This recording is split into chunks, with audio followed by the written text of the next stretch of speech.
Ang wika ay isang mahalagang bahagi ng buhay natin bilang tao.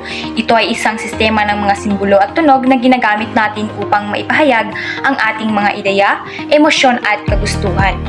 Ayon kay Sapir, ang wika ay eksklusibo para lamang sa tao at hindi ito likas na paraan ng komunikasyon. Binibigyan din ng mga ibang lingwista ang panlipunang gamit ng wika at ang arbitraryong katangian nito. May mga katangian ang mga wika na nagpapakita ng kanyang kahalagahan at kakayahan. Una, ito ay produktibo. Ibig sabihin ay maaari tayong lumikha ng mga bagong salita at mga konsepto. Pangalawa, hindi magkakaugnay ang mga tunog at mga salita sa wika. Ibig sabihin, hindi tayo likas na konektado sa mga bagay na tinutukoy nito. Pangatlo, ito ay may dualidad na nangangahulugang mayroon mga tunog at salita na nagpapahayag ng mga kasalungat at kahulugan.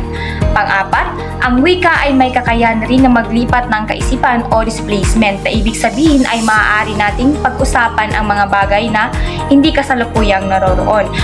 Panglima, ito ay arbitraryo na nangangahulugang walang likas na ugnayan ng mga tunog at mga kahulugan ng mga salita sa wika. Ito ay magkakaiba-iba at nagpapaasa rin ng mga kultura.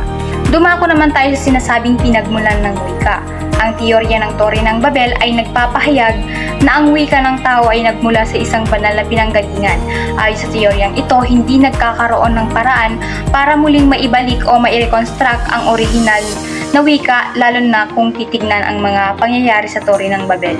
Ayon sa aklat ng Genesis sa Biblia, ginawa ng Panginoon ang kalituhan sa wika sa buong mundo o sa lugar na tinatawag na Babel. Mayroon din ang mga teorya nagpapaliwanag sa pinagmulan ng wika batay sa mga natural na tunog. Ang teorya ng Bawwaw ay nagsasabing ginagaya ng tao ang tunog na nilikha ng mga hayop at ng kalikasan. Ang teoryang Dingdong naman ay nagsasabing may sariling tunog ang mga bagay sa kapaligiran na kumakatawan sa kanila. Ang teoryang Tararabundiay ay nagsasabing nag-ugat ang wika ng tao sa mga tunog na nilikha ng mga ritual na may iba't ibang kahulugan. Ang teoryang Pupo naman ay nagsasabing naglilikha ng tunog ang tao batay sa bugso ng damdamin.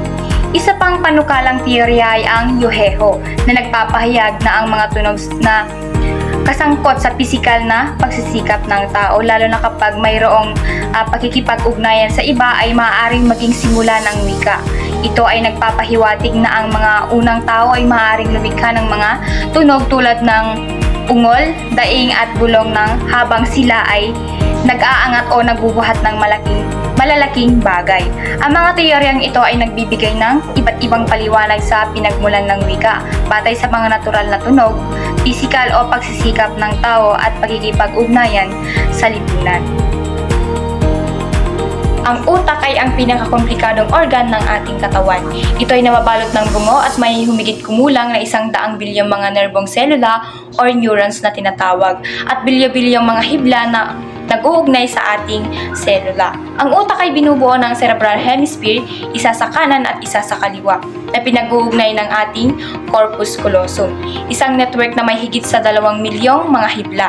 Ang kaliwang hemisphere ng ating utak ay kumokontrol sa kanang bahagi ng ating katawan, habang ang kanang bahagi ng ating hemisphere naman ay kumokontrol sa kaliwang bahagi. Ang utak ay may mga bahagi na may kinalaman sa wika tulad ng Broca's area na kumakatawan sa paggawa ng wika at Wernicke's area naman ay kumakatawan sa pag-unawa sa wika.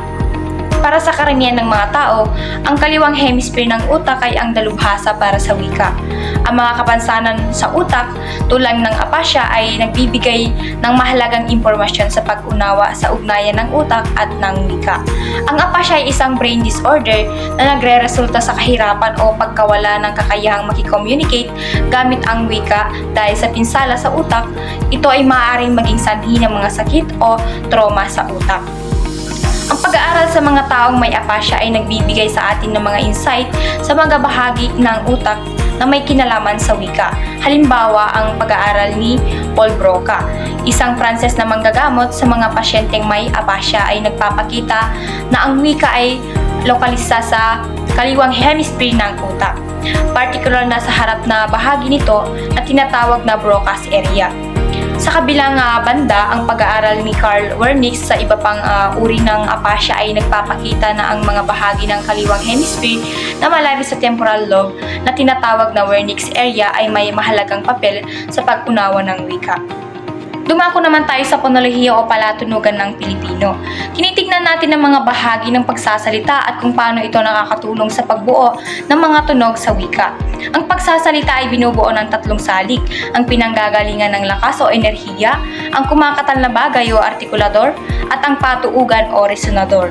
Sa pamamagitan ng interaksyon ng tatlong salik na ito, nabubuo ang tunog na tinatawag nating mga ponema. Ang mga ponema ay mga makabuluhang tunog sa wika. Kapag binago o inalis ang isang ponema sa isang salita, nagbabago rin ang kahulugan ng salita. Sa Pilipino ay mayroon tayong 21 ponema, 16 sa mga ito ay katinig at 5 naman ay patinig. Ang mga katinig ng Pilipino ay maaaring maayos ayon sa punto at paraan ng artikulasyon tulad ng panlabi, pangngipin, panggilagid, pangalangala at glotal. Sa paraan ng artikulasyon, maaari itong pasara, pailong, pasutsot, pagilagid, pakatalang o palapatinig. Ang mga patinig naman ay maaaring maayos ayon sa bahagi ng dila na gumagana sa pagpigkas nito tulad ng harap, sentral o likod at maaaring mataas, gitna o mababa. Ang mga diptonggo sa kabilang banda ay mga patinig na papagitan ng dalawang patinig tulad ng iw sa salitang aliw. Sa pag-aaral ng ponolohiya ng Pilipino, natukoy natin ang mga bahagi ng pagsasalita at kung paano ito nakakatulong sa pagbuo ng mga tunog sa wika. Ito ay mahalaga upang maunawaan natin ang mga sistema ng tunog ng Pilipino at ang kahulugan na ibinibigay ng mga ito sa mga salita. Ang pag-aaral ng ponolohiya ay nagbibigay ng impormasyon sa ugnayan ng utak at ng wika at kung paano nagaganap ang proseso ng pagsasalita at pag-unawa ng wika sa utak ng tao.